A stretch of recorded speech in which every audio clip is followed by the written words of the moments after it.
Hey everyone, Happy New Year. Now, I know it's been a little while, but I wanted to finally share some information as to what's happening with Subta Studios, starting with what happened to my last game. But before getting into that, developing as an indie is always a bit of a roller coaster, and 2025 was definitely a year of learning where to draw the line. So I wanted to be transparent with you guys about why things have shifted and, more importantly, show you the new project that I've been working on over Christmas and the start of the new year. Now, it's a bit of a pivot from where I first started, but I think once you see the new project, you'll understand why I'm so excited about this change in direction.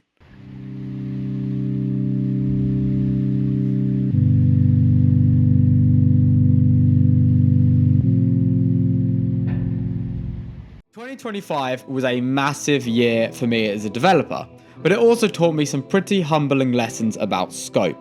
Now, I hit the ground running after releasing Powerful at the start of summer and immediately poured everything into Primal Onslaught.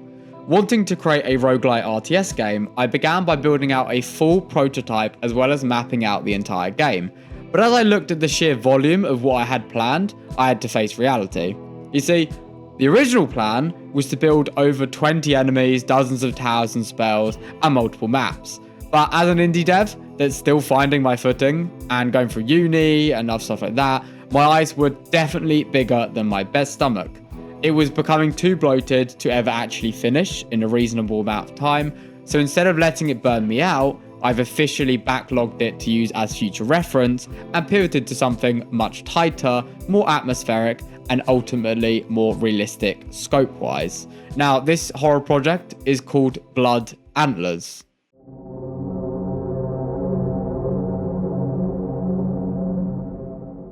Blood Antlers takes you deep into the Appalachian forest, but nope, this is not a hiking simulator, it's a game about survival and sacrifice. The game centers around the Qatari, which has a silent R at the end, it is a made-up word, a terrifying creature that is related to the Wendigo, but is not the Wendigo, just to clarify, and it has been contained by a local tribe for generations behind what is called the Great Wall. Now, you play as the yearly hiker that is sent into this territory, but your job is incredibly grim. You either kill the local wildlife to feed the Qatari's hunger, or you become the meal yourself. The gameplay is split into two distinct phases that keep the tension high whilst also giving you points of relief, otherwise you'll be burning out after the first 2 days. During the day cycle, you're relatively safe to explore, scavenge for sticks, and upgrade your gear, but once night falls, you have a strict time limit to hunt down animals or you'll be eaten yourself. You have to be back in your cabin by midnight, because if you're still outside when the clock strikes 12, the Qatari enters an enraged state and becomes a much more efficient killer.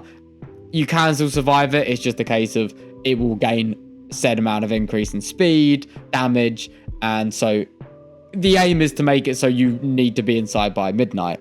It's all about, and then the game loop is all about gathering enough sacrifices to unlock the next section of the woods and eventually find a way out of the nightmare itself.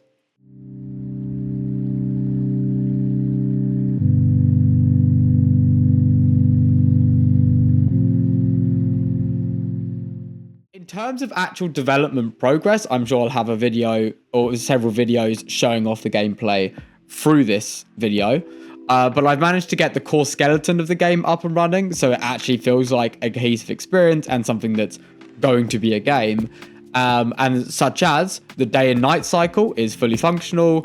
So when you go to, you can sleep, you can wake up. When you the daytime, that despawns all of the animals, it despawns the Qatari and spawns in the sticks, and then vice versa when it's night.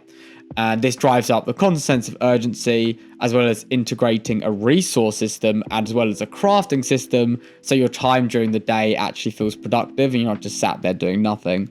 You can also interact with the environment through a dedicated prompt system, so when you go near an object, it will give you the press E to interact, because I want this game to be a little bit more polished, a little bit more objective in how it gives players information for them to actually play the game.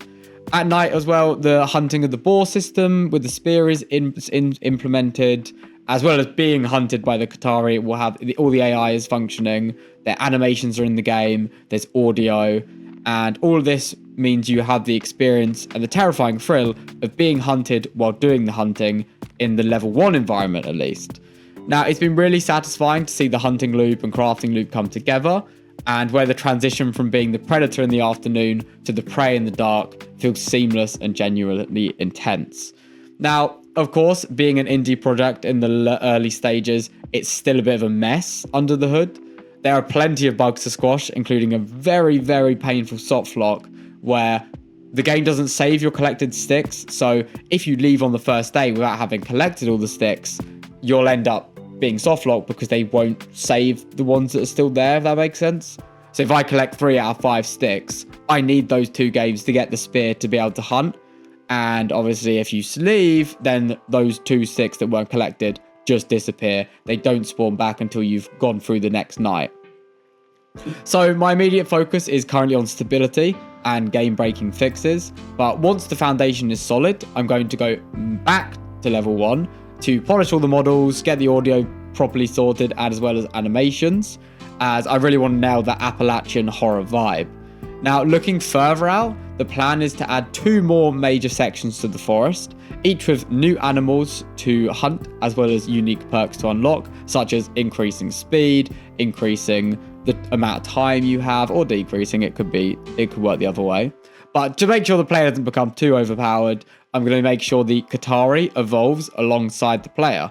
So while he just chases you in the beginning, by level 2, he'll be actively stalking you from the shadows and will have your location at all times. And by level 3, he'll be in a permanent enraged state, making the final push for the exit a very big heart-pounding chase sequence. A lot better about the direction I'm heading in now. It's not always easy to put a project on the shelf, but Blood Antlers is already shaping up to be something much more manageable than my original plan with Primal Onslaught.